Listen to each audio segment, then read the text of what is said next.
Hey, soccer fans, welcome back to another episode of the Feed the Fire podcast. This is your host, Nick. The holidays are over. It's Monday again. But the Chicago Fire had a late Christmas gift for the fans.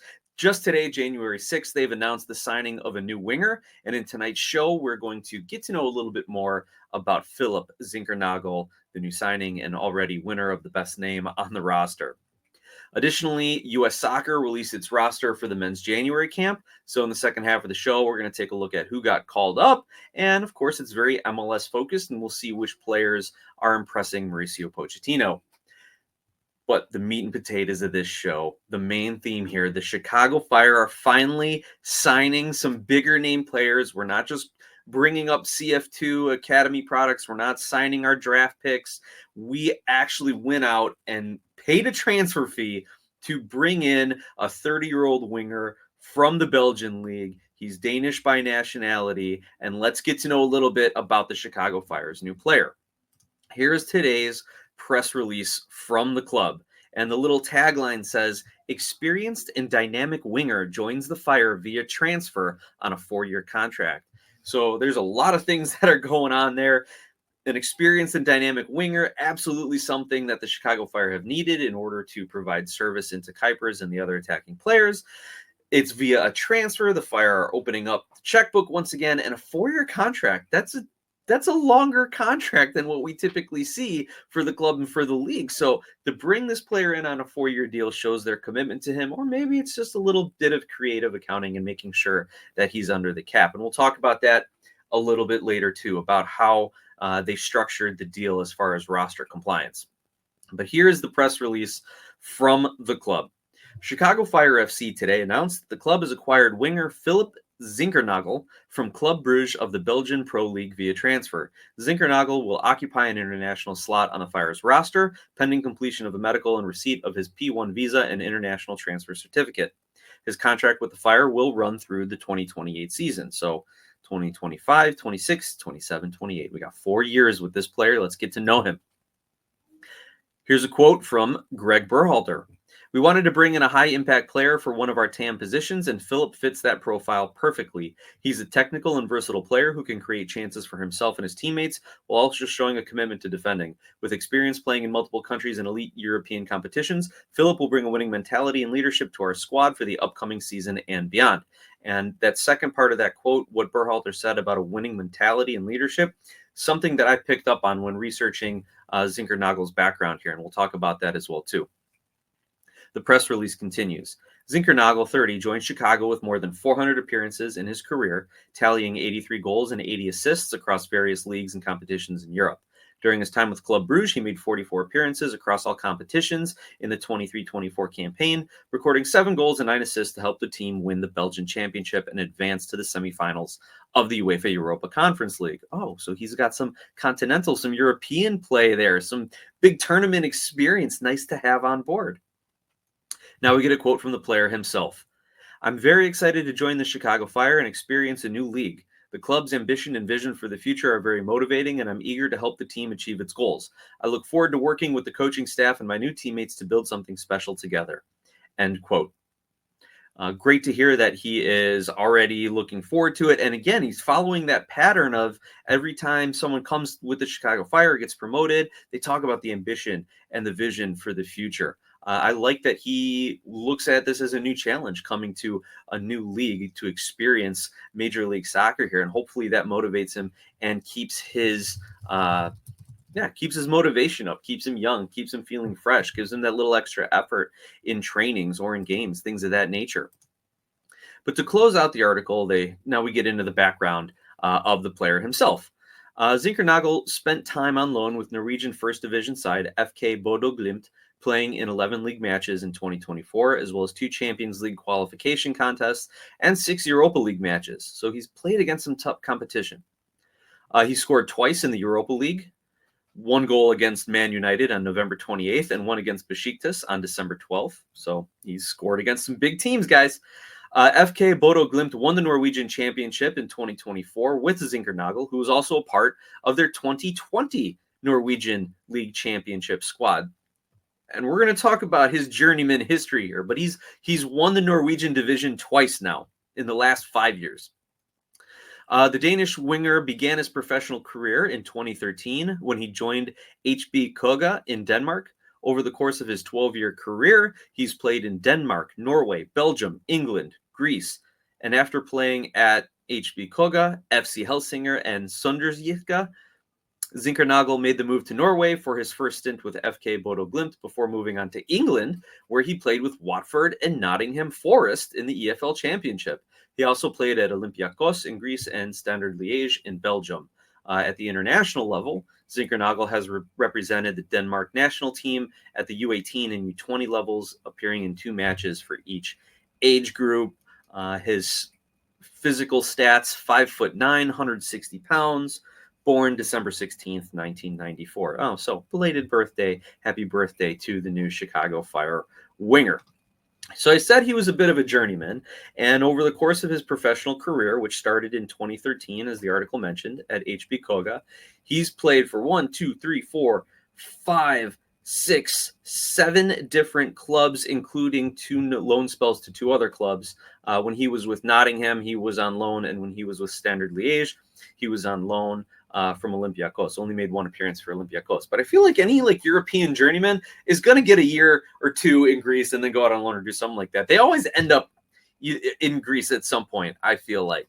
But again, looking at his pedigree, he's played around Europe. He's played in different leagues. So adjusting to MLS should be a little easier for him than some other players who maybe have only been in 1 club or 1 league their entire career. But we know the challenges in MLS, long season, tons of travel, different climates all the time, turf, grass, indoor, outdoor, all that sort of thing. But what has impressed me about his pedigree here, you know what? Let me get back to my show notes. I'm just kind of rambling. Let me get back to my show notes because there are 3 things that I want to get to when talking about Philip Zinckernagel here: money, statistics, and experience. And we're going to start with the money because we saw Greg Berhalter come in and kind of clear house, free up a lot of cap space. And what does this new big signing in do for that? We heard in the article that he was signed to a TAM, T-A-M, or targeted allocation money deal. And to understand what that means and how that works, we need to understand a little bit more about the designated player rule. So looking at that, the maximum salary budget charge for a designated player in 2024 was $683,750. So if you designate a player as a designated player, and you can pay him whatever you want, but it'll only count $683,750 against your salary cap. And let's see, according to MLS's notes here, the DP rule allows teams to sign players with salaries above the threshold. Yeah. But here's the kicker, and what I think we need to remember for Zinckernagel is the salary budget charge for the DP is the average of all the guaranteed amounts paid over the player's guaranteed term.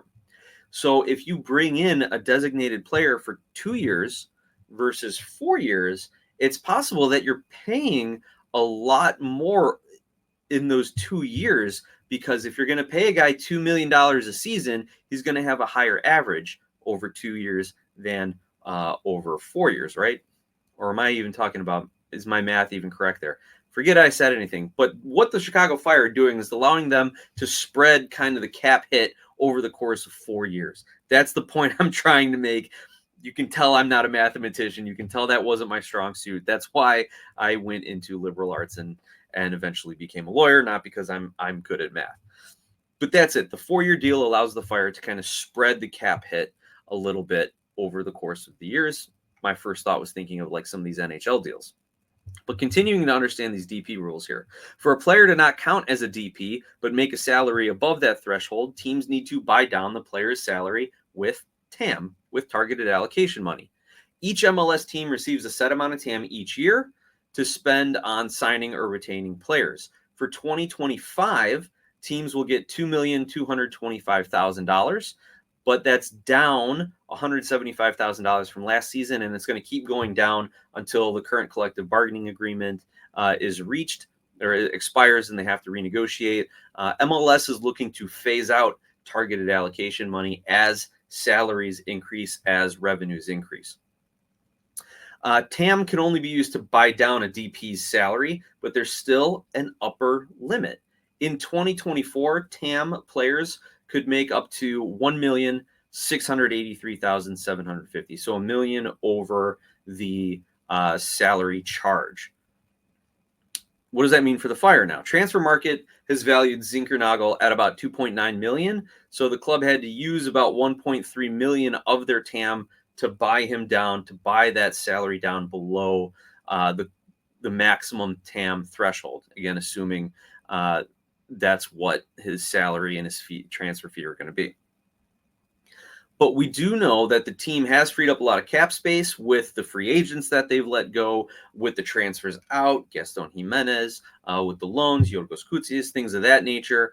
So they have been able to free up a lot of the cap space and use, and they feel confident in using half of their TAM this season in order to bring this player down. At least that's how I'm looking at all of it here. So this, from a financial standpoint, to bring in a player of this caliber, and we're going to talk about that next, and maybe you keep that in mind as you listen to me talk about his history and his stats and his experience, if you think it was worth, the buy down. But the main thing in this value proposition is it's a 4-year contract. They've got control over him. They've spread out the cap hit, and they never had to use a designated player spot. They can still bring in 2 more DPs over the next several weeks until the window closes here, this winter window.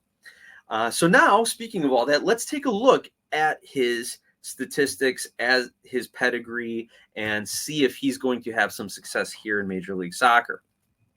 Now, we talked about he's been at a number of different teams around Europe. He's got some European continental tournament play. As far as team honors, he's won the Norwegian League twice in 2020 and 2024. He's won the Belgian League once in just this past season. He helped Nottingham Forest win promotion in the EFL playoffs.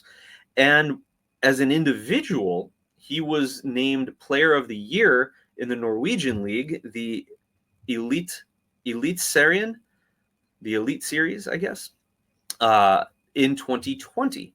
So he was Player of the Year in Norway not even 5 years ago. And also in that 2020 season where he was the top player in Norway, he was the assist leader in Norway and has a number of assists in Europa Conference League and Champions League qualifying. So that is where he is making his money, as a setup man, as someone with key passes and assists. And that is going to bode very, very well for Hugo Cuypers. At least that seems to be the plan. But looking at his basic stats over the last couple of seasons, when he last played a full season in the Belgian league, he had 21 starts in 24 appearances. In the previous season, 23 starts in 24 appearances. So those were from 2022 to 2024. He's already played 11 matches for his current Norwegian club before being transferred to the Chicago Fire in their various competitions, continental and league play. But when he was playing in the English Championship, he's got 62 matches in the English Championship prior to coming over to Belgium. So this guy, he's there. He's a player. He has never played less than 9 games in a season, and that was when he was with Watford, and he's had 9 games with Watford and then an additional 30-some games with Nottingham Forest on loan there. So he is a consistent player. Once he became a full-time starter in his career, he kind of stuck with it and rarely misses starts. So that is really good to see. As far as his production numbers go, 3 goals and 3 assists in 11 matches with Bodo Glimt currently, immediately preceding the Chicago Fire. But in his last 2 seasons in the Belgian league with Club Brugge and with Standard Liège, he has a total of 15 goals and 7 assists. So he is contributing to the offense, and that's what we want to see. He's very good at progressing the ball. I was trying to think of the right way to say it. I went over to fbref.com, looked up his scouting report from his most recent season in Belgium, his last full season. And if you look at where his strengths are, It is in progressive passes, progressive carries, take-ons, progressive passes received. So he is getting into attacking areas and pushing the ball forward. When he is compared to other players of his same position, an attacking midfield or a winger, he is, it looks like in the 79th to 93rd percentile in a lot of these attacking categories. He's not taking any PKs. For those of you looking at, if you look this up, you see some of the red bars there, some of the below average stuff. Those are penalty kick numbers there, but he's one of the top assist providers, and that's something that the Chicago Fire have desperately needed. And when FBref runs their formulas and compares him to 10 players in the Belgian Pro League at about that time over the last year or so, one of the players that he's compared to is Joseph Paintsil. And we saw what Joseph Paintsil did for the LA Galaxy just this past season. And if any of you follow the Belgian league, the other players that Zinckernagel is compared to: Anders Dreyer at Anderlecht, Arbnor Muha at Antwerp, Andreas Skov Olsen at Club Brugge, and Nicolas Storm of Mechelen. So those are some of the other players who he's compared to, and again, also Joseph Paintsil. So the comparisons, the statistics, you can already see what kind of role the Chicago Fire and Greg Berhalter are going to use him in, to be that setup man, to be that assist guy, to be that guy that can help also alleviate some of the pressure on Brian Gutierrez in transitioning from defense to offense. We saw a lot of times where Brian Gutierrez was, I guess we could call it the single pivot, maybe. No, I wouldn't even call that, because he wasn't playing deep enough to really be considered one of those roles. But a lot of the times the defensive players would just try and get the ball to Gutierrez, and now he has to turn around and make something happen offensively, either drive it forward, play a long ball, play a diagonal ball, or oftentimes we saw the Chicago Fire midfielders, Gutierrez and others, having to play the ball back because they didn't have either the opportunity or the confidence or the ability to kind of turn and drive the ball forward. So with Zinckernagel now on the roster, that is something that he is comfortable doing, something that he has done, and I really, really hope that he and Gutierrez can really start to link up, work a little 1-2. That way either one of them can bring the ball forward, create opportunities for the other to either shoot or assist Cuypers, whoever else is running in forward. So that's how I think that the Fire are going to use Zinckernagel. Now, we've looked at the money side of things. Seems to be a pretty decent deal. The Fire have freed up cap space to use targeted allocation money to buy him down, maintaining designated player spots. I think at the worst case, as a 30-year-old winger, he's going to provide a lot of minutes for the Fire and provide them some depth. He is going to provide definitely some assists and some key passes, provide offense for the Fire. But it's the winning pedigree, and this was the winning pedigree. That's something that Greg Berhalter said about him. We talked about the 2 titles he won in Norway, the title he won with Belgium, helping Nottingham Forest get promoted, playing in European continental tournaments. Like, these are all the things that the Fire have been lacking. Players with a winning pedigree. There's no one who has come up with the Fire organization, Brady, Gutierrez, Pineda, Reynolds, who's had wins or success.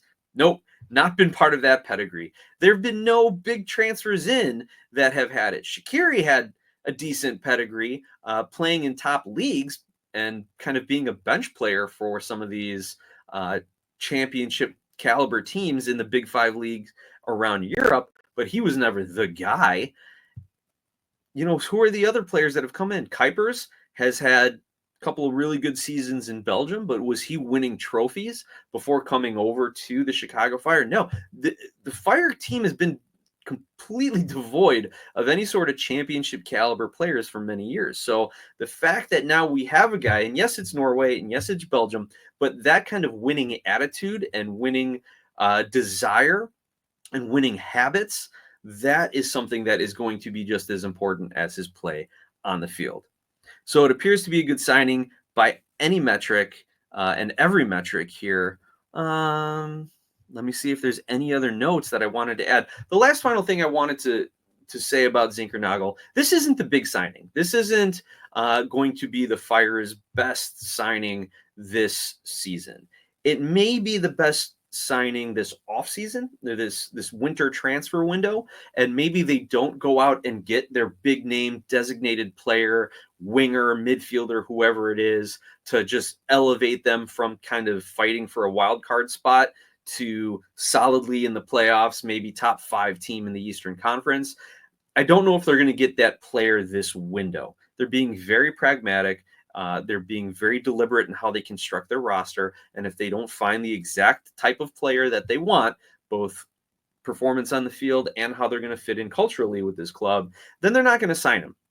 And the Fire, though, if they just improve a little bit, and if they get to that kind of play-in game level, that 7 through 10 spot, and they're solidly there, that is going to be technically an improvement.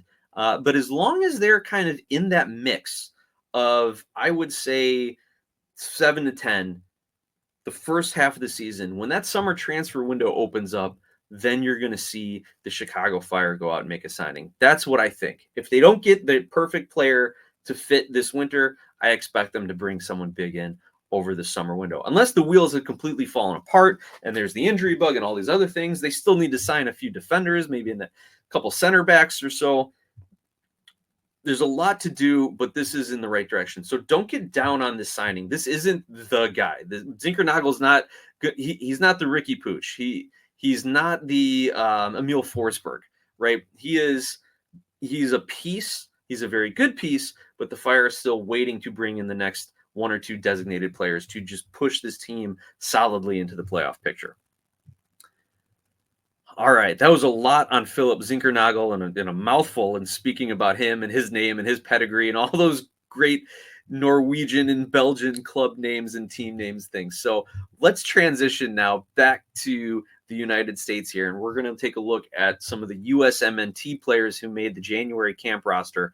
But first, we do have to recognize a full U.S. national team player here. Anthony Robinson was named U.S. Soccer Male Athlete of the Year. He was voted, 2024 U.S. Soccer Male Player of the Year. He is the first defender to win the award since 2006, Oguchi Onyewu, and he beat out some other pretty good nominees, such as Florin Balogun, Ricardo Pepi, Christian Pulisic, and Tim Ream. He ended up with 55% of the weighted total voting. There was fan votes. There's national team coaches voting. Players who earned a cap in 2024 also voted. U.S. Soccer Board of Directors, U.S. Soccer Athletes Council, Pro League head coaches, sporting directors, and certain media members and former players and administrators all got to cast their vote, and it ended up with Anthony Robinson. At the club level, I mean, Robinson is absolutely deserving of this award. Christian Pulisic is the big name. It was kind of the favorite coming in, I think, with how good of a season he's having at Milan. But the fact that Anthony Robinson has evolved into arguably the best outside back in the Premier League really, I think, elevated him to the top of this list for a lot of people's voting perspective. So at the club level, Robinson has established him as one of the outstanding performers in the Premier League at his position. He was Fulham's Player of the Year in the 23-24 season, had 10 assists in 37 games, which was 4 more than any other defender in the league, and in the top 10 of players in the Premier League at all. So he is not only a solid one-on-one defender, he does get forward and contribute to the attack. He was named Fulham's captain, has 7 assists already this season, 19 games in, which is tied for third among all Premier League players. And also continuing the pedigree of great American players playing at Fulham. He is the third player with ties to Fulham to earn the U.S. Soccer Player of the Year honor. Clint Dempsey and Casey Keller each won it 3 times as well. So that's kudos to Anthony Jedi Robinson. Real kind of a fun thing to think about, Player of the Year, and kind of who we're honoring and who we're seeing as some of the top talent in the American national team pool. Speaking of that, we have now the January camp roster. 24 players have been called into Pochettino's first camp as USMNT manager. No, not his first camp. This is his second one. First one of the new year. That's what I was trying to say. So who made the training camp? Who are the players? I'll spare you all the extra notes and things. Let's just dive right into it and discuss who gets in. Starting from back to front, as we do, 4 goalkeepers were called into camp. Drake Callender of Inter Miami, Matt Freese of New York City, Patrick Schulte of the Columbus Crew, and Zach Steffen of the Colorado Rapids. Now, this is an interesting makeup here. We've seen Zach Steffen get called back into the mix. Fell out of favor with Berhalter, just fell out of form, really, across the board, but now is back with another call-up. We saw him with Pochettino in the fall camp. So I would imagine he is going to be the starter here, and you've got Drake Callender and Patrick Schulte fighting for the backup spot, who's going to be the number 2 behind Steffen. Nice to see Matt Freese of New York City kind of get a call in. I wonder if that's just to get him a little experience with Pochettino and the other players in the camp and the training environment in the event. We assume Steffen, Schulte, Callender are your 3. Matt Turner also in that mix. And then, maybe we couple injuries or whatever the case may be. Maybe we throw Matt Freese in and see if he can't be that guy to kind of come in as the second or third goalkeeper in a pinch. So I think out of these 4, I think Zach Steffen is your starter, and you've got Schulte and Callender competing. I don't think Drake Callender has it at the international level. But because he's performed so well and there's been a lot of media around Inter Miami, of course, I think that's part of the reason why he's gotten called in. But we know Schulte, I think, is a better keeper than Callender, even though he's got his flaws. Honestly, Chris Brady should be here. Maybe it's my hometown bias, but when I look at Drake Callender and Patrick Schulte and some of the goalkeeping errors that they've made, and you look at what Chris Brady has done with a very, very poor defensive line in front of him, I just think he's a better keeper than all 4 of these guys as of right now today. So I would like to see Brady get into this mix in relatively short order. I don't know if it's ever going to happen if Pochettino has these guys as the ones coming out of MLS at this time. Now, looking at the defenders here, he's called in Max Arfston from Columbus, George Campbell from Montreal, DeJuan Jones from Columbus, Shaq Moore, Dallas, Jalen Neal, formerly Galaxy, now CF Montreal, news there, Tim Ream of Charlotte, Miles Robinson, Cincinnati, John Tolkien, Red Bulls, and Walker Zimmerman of Nashville. So a couple things stand out at the defender level here. We've got Walker Zimmerman, who's got 41 caps. You've got Tim Ream, who's got 66 caps. You got Miles Robinson with 30 caps. And a lot of people were saying, isn't the January camp for the young guys, the rookies, kind of to get exposed to the coaching staff and the training environment and get a little international experience, see if their game can translate? Yes, I think that is in large part what the January camp is for. But you've got to have some guys to be the leaders there. You've got to have some guys to lean on and to show the newer players, like, hey, this is how we get ready in the locker room. This is how we take the field. Just the basic. This is, when you're going to eat your meals, when you're traveling, these are little things you got to do to be a pro and to be part of the USMNT camp. So that way the coaches can focus on coaching and player development and training, and they don't have to worry about telling the players how to do the basic routines, the basic warm-ups, all the other things.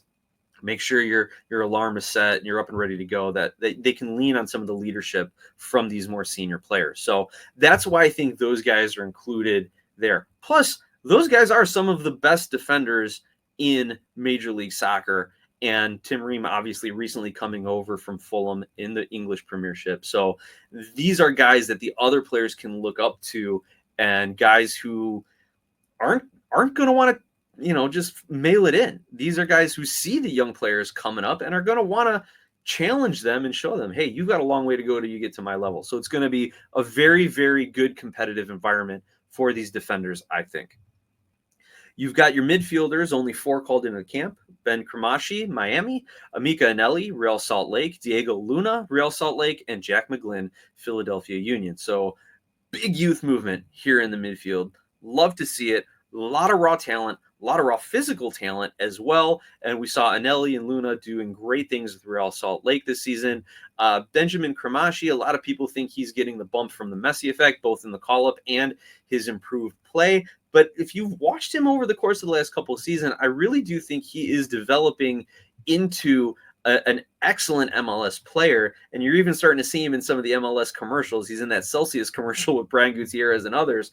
So even the league is looking at him like this could be the guy in Miami in a couple seasons when the former Barca boys all end up either retiring or moving elsewhere. So good physicality, good competition, a lot of speed in this midfield, which I like to see.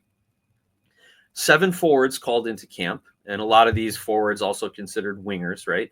Patrick Aguimeng of Charlotte, Caden Clark, Montreal, Jesus Ferreira, Dallas, Brian Gutierrez, Chicago Fire. Guti finally gets his national team camp call-up. I absolutely love it. I am thrilled for him. There was always some little speculation and thoughts in the back of people's heads that was looking to maybe move to a Mexican club or get called up by the Mexican national team if the U.S. wasn't going to do it. So I think this shows a really good commitment to him, to one of the up-and-coming attacking mids in MLS. And I think when you surround him with the kind of talent that's here and the coaching skill of Pochettino and his staff, I think you're going to see Gutierrez thrive. And I really want to see him start a match for the U.S. But honestly, when he gets back into that Chicago Fire jersey, I am really looking for him to hit that goal he set for himself last season of 15 total goal contributions. He fell way short of that. Not entirely his fault. Not well-coached team. Terrible season for the Fire all around. But if he can take all the things he's learned, bring that back to the Chicago Fire, to another coach in Greg Berhalter, who's played on the international level and coached on the international level, I think he and Berhalter are going to sync up a little bit more and a little bit more quickly than they would have expected. And I think he's going to have a breakout season as a Chicago Fire attacker if all this stuff falls into place here. So I'd love to see Gutierrez get as many minutes as possible with the men's national team. You've also got Matko Miljevic, who, if you recall, was from CF Montreal, but then played in an indoor league under a false name and got into a fight and then got released from MLS and CF Montreal and has kind of bounced around a little bit. He's technically a free agent and unattached player. Some people are saying, oh, that's great. We need a guy who's got that grit and edge, who's willing to get into a fight on the national team. So, hey, maybe he does have a role on this squad moving forward. Indiana Vasilev of St. Louis and Brian White of Vancouver also round out the strikers. What's interesting about the striking core here, only Jesus Ferreira and Brian White have been capped for the United States. Ferreira has 23 appearances, 15 goals, and Brian White has 1 appearance. So this is a brand new strike force, if you will, for Mauricio Pochettino. And obviously we know we have guys like Pulisic and Weah and Balogun and Pepe and others overseas who are going to, Josh Sargent possibly, Haji Wright, who could going to be in the mix here. But this is great for these young guys to prove themselves and maybe work their way into, say, those Gold Cup starting rosters positions, while those other players I just named are focused on World Cup type of matches. So this is going to be a great mix, some great strike force competition here that I'm very much looking forward to seeing. A couple other notes, things to recognize about this talent and this roster.